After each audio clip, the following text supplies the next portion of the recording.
Speed round, speaking of business friendly. If elected, will you let your business ties bleed into the county? Example, let's say you get a donation for Redmond Insurance. Will you then advocate that they become the county's new insurance provider? Yeah. Yes or no? Will you? No. No. I couldn't imagine anyone saying yes. A sitting commissioner might, but my answer would be no. That would require that the city commissioner be honest. No. Thank you. I suppose that was for comparison purposes. All right, so this is the longer question, and it has to do with managing conflict. The great challenge in leadership is that you can't please all the people all the time. Sometimes necessary decisions are made that negatively impact the lives of individual citizens. I've seen political barbs and Facebook pages calling some of you hot-headed or defensive.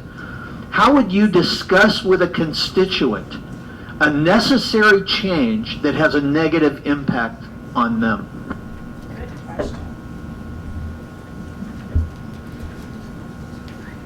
It starts with listening.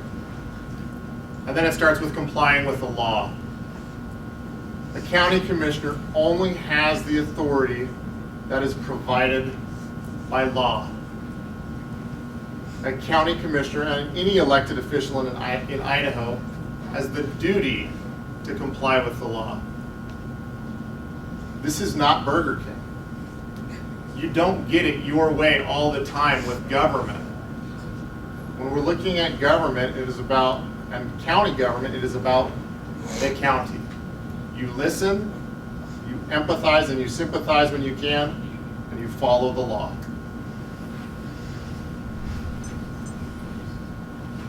In the business role, I've had to deal with this many times over my 20 years of management. There are oftentimes decisions that are not agreed upon, and you have to be able to have the conversations. They're tough conversations, they really are. And if you haven't experienced that, then you really don't know how tough they are. But you have to have those conversations. And it's a matter of being open, saying, here's what the laws are, because we have to follow laws. We can't just go out and make new ones, and we have to be fair and consistent. Just because I don't agree with it, if it's the law, I have to pass that through. But you have to have those conversations. You have to support the law, and you have to explain it. It goes back to what I said earlier, communication, being able to communicate with people. And in this role, especially in the challenging times we're in right now and what we're looking at, those conversations are going to happen to whoever is elected in here. And if you can't sit down and have those conversations, then you're going to fail. I mentioned the Board of Equalization earlier. Nobody wants to be told that their assessed rate is going up. So when they sit down and you have to be that mediator in that position, which happens, it's part of this role that you're going to have to do every year, you need to have that conversation and be willing to do it with as many people as it takes. So we all know that you're not going to please everyone all the time. You're not even going to please them half the time. For those of us that are married, we understand that very well. So, I'm sorry, but whenever I want to buy a new gun, you say that goes against your kitchen, I have to be clear about it, why I need to do that. I'm just saying. So,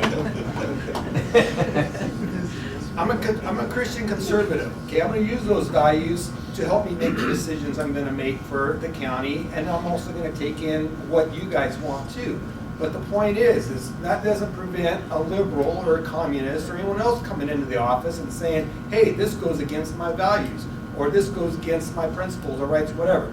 What a commissioner is going to have to do is have the right temperament in order to stand there or sit there with this person and clearly explain to them why the decision was made. Not because I ran it by legal and legal said it was okay to do it that way. If we're clear about why we made the decision, the argument can always be made, well, this or that or whatever, but you stand firm on your opinion, which is based on facts. Good answer. So I've also been through this many times in business over a lot of years, with employees, with customers, with vendors, and yeah, it can be hard conversations, but you just have to be able to deal with people that way. And commissioner is bound by the law. So if someone is unhappy with your decision, I mean, you're bound by the law to make the decision that you made. One thing that I would emphasize is that with people of different views, I'm not gonna make decisions according to my views versus someone else's. It's gonna be based in principle and based in the law. And views, what my personal views are, or their personal views, have to stay out of it. They can bring them up in a conversation, but they can't influence the decision. Gotta be on principle and be on the law. Why we are doing it, and if you bring your concerns to us and we open up a workshop and we give you as much input as you want to have, then there's not gonna have to be as many tough decisions. I've had these same tough conversations with employees and contracts and everything over the years. But I do know that the more people are informed up front and before the decision is made, the better that decision goes over, because they know that they were a part of the process.